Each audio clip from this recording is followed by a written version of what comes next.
I was naked and I was getting out of a car and walking into a Tom Thumb store.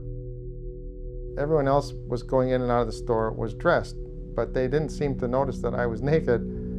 And then my father was coming out of the car behind me, and he was wearing a pair of really big gloves.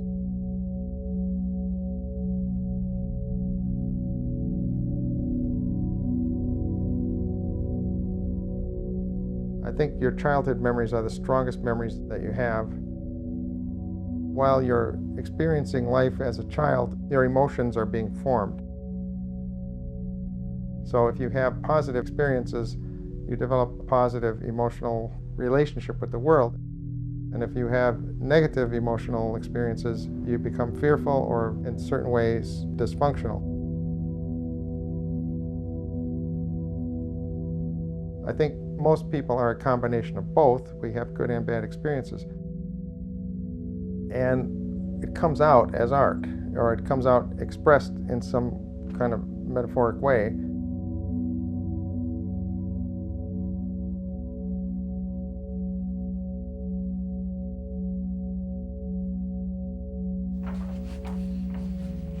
I started painting dreams in 1971 when I was still in college. At the time, I used to have repeating nightmares, very vivid lucid dreams. And I had the same dream for months and months and months at a time. I started drawing the dreams. I would wake up in the morning, keeping a sketchbook right by my bed, and scribble out these drawings.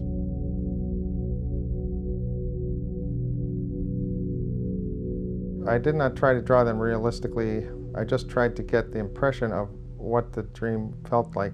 Most of the time, the dreams were very, very scary and very high anxiety. I wasn't so much interested in interpreting the dream as I was just in recording it, just as a kind of phenomenon. I noticed when I finished painting the dream, I would stop having the dream. At that time, I associated that with something like therapy. When you go and you talk about a problem and you make the problem go away.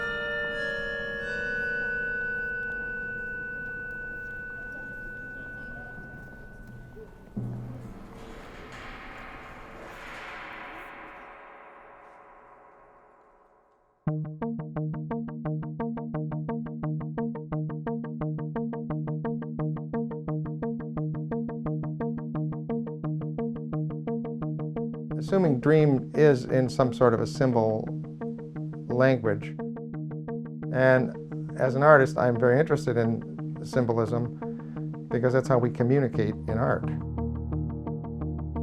I guess I came up with this idea that painting space, which is two-dimensional, would be a symbolic representation of not only three-dimensional space, but also movement. In the sequence of a dream narrative, you often have illogical, abrupt changes in the scenery. So you might be in one place, all of a sudden you find you can fly, and you fly out of that place, or you start running through a forest and you end up in another place. How do you show all of this stuff in one scene? You can't do it in one view. It's not going to work like one perspective. You'd have to have all these different pictures going on. So what I did, I would just put the main action symbols, throw them into like a kind of a continuum. The painting space, some parts of it are in perspective, they go back in space, some come forward. Some things are larger than others, but they're not in a logical spatial condition. There are certain visual aspects of the painting that's very dynamic. That expresses what the dream energy feels like. That energy is usually really high. It's really high speed. As I'm looking for an equivalent for what it feels like to be in a dream state, I try visual combinations that I think will bring it to it. Architectural imagery is a big feature of my own dreams. Paintings of water, canoeing, and traveling through water by boat. That was an image that was in a lot of my earlier dreams. Because I grew up in Minnesota, the land of 10,000 lakes, we used to spend a lot of time on water. When you come to New York and settle down and you no longer have access to these places, you have to access them through your mind.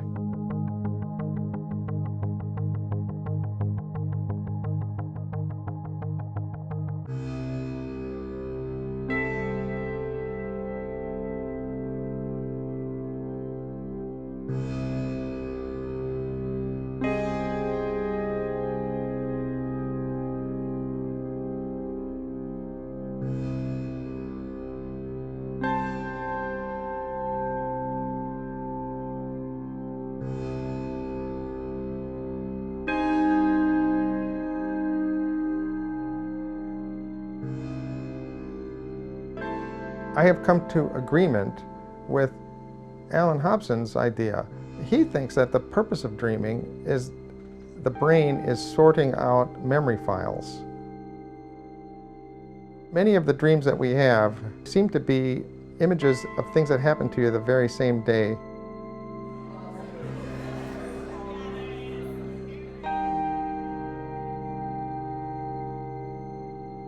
The fact that the brain can produce dreams and can produce this wild imagery, this just insanely crazy stuff, it's a testimony to how great this brain is.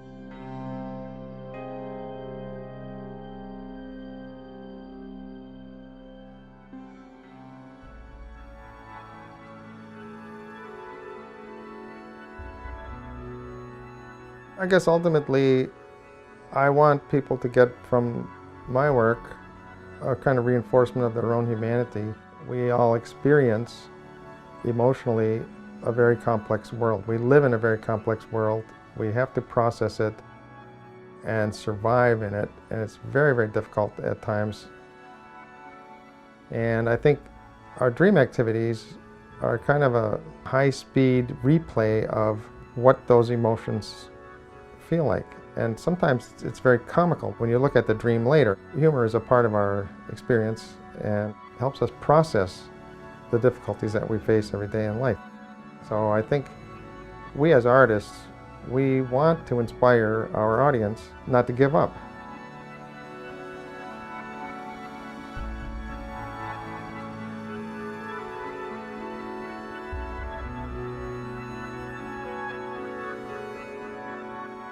And I guess that being an artist, I think what we have shown the world, not so much through our paintings, but just through the way we've lived our lives, is we have shown people how to survive in a very crazy world. And that's our times.